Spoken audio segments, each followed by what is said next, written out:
Hoy! Ano yan? Hoy! Hoy! Hoy! Putang ina, hoy! Putang ina, yun na nga. Putang ina. Sa napanood natin video, tingin nyo, ano yung mali? Ano yung pagkakamali ng rider? Or may problema ba yung kalsada? O may problema ba yung motor?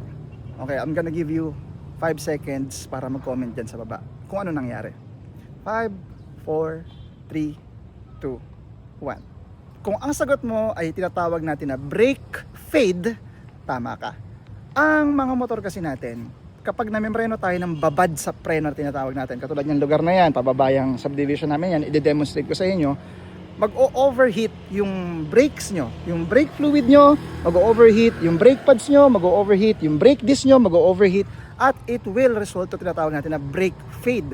Nawawala yung brake ng motor mo. So kahit anong piga mo dyan, wala ka ng preno. Kasi nga, nasa boiling point or kumukulo na or nag-o-overheat na yung brakes mo, mga sir. So papakita ko sa inyo at magbibigay ako ng 3 tips sa inyo kung paano makakaiwas sa brake fade.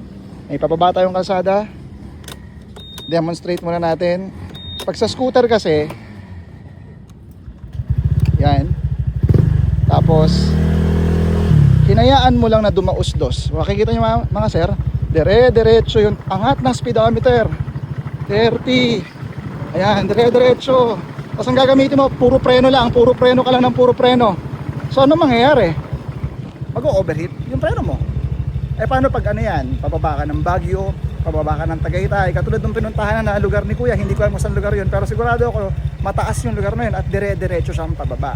So, first tip mga sir, use your scooter's engine brake. Ay sir, may engine brake pala yan. Ay nga pala, MMDA LTO, nasa subdivision ako ha. Huwag niyo akong hulihin. Tip number 1, engine brake. Pakita ko sa inyo paano. Okay, same scenario. Dadaus-dus tayo doon. Ayan, dumadaus-dus na, dire-diretso na. Bomba ka lang ng isang beses. Ayan. Napansin nyo mga sir, hindi dumediretso yung takbo ng motor. Imbes, pababa pa siya ng speed. Hindi ako pumipreno niyan ha. Yan yung tinatawag na engine brake. Okay? Bomba ka ng isang beses. I'm gonna demonstrate it once again. Doon naman tayo, mas matarik yun. Okay? Ayan na, dumadaus-dus na. Ayan, nakita nyo, tumataas yung speed. Ayan na, bomba ako isang beses. Ayan, naka-engine brake yan. Ayan o, nakita nyo? Imbes na pataas yung speed, hindi ako nakapreno. Pababa na pababa yung speed nang hindi ako namembreno. So use your scooter's engine brake. Pag pababa yung kalsada, piga ka lang ng isang beses. Second tip mga sir is to alternate the use of your brake. So ibig sabihin, pag pababa yung kalsada, preno ka ng likod and harap. Preno ka ng 70% sa likod, 30% sa harapan. Sa susunod naman, 70% dito, 30% dito para nakakapagpahinga yung brakes mo. Pwede rin naman na preno ka ng ganyan, bitawan mo para lumabig yung disc mo. Preno ka ulit, bitawan mo hanggang lumamig yung disc brake mo. So use your brakes alternately and let it cool down mga sir. Last but not the least, number 3. Ba't ka nandito sa angulo na to? Kasi pinapakita ko sa inyo yung rotor disc ko. At hindi lang basta forma ang pag-a-upgrade ng malaking rotor disc. Ang malaking rotor disc will give you better stopping power. Makita nyo mga sir yung kamay ko, di ba? Ang stock na brake disc ng Honda Click mga sir, nandito lang yan, maliit lang. Nandito lang oh. Ito, makita nyo kung gaano siya kalaki. It will give you maximum braking power. Sa stock na Click, baka kailangan mo ng 3 finger para mapahinto yung harapan mo.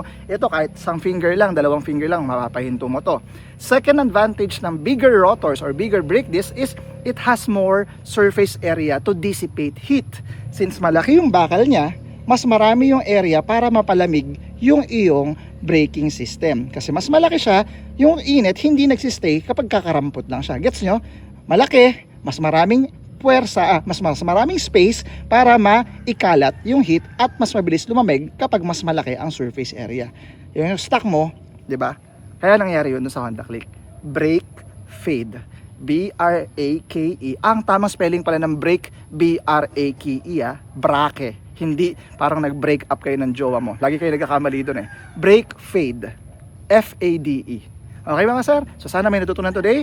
Use your engine brake. Use your brakes alternatively para mag-cool down ito And third tip, pwede kang mag-upgrade ng iyong rotor disc to dissipate more heat and give you more stopping power. So that's it. Sana may natutunan today. Yes, sir.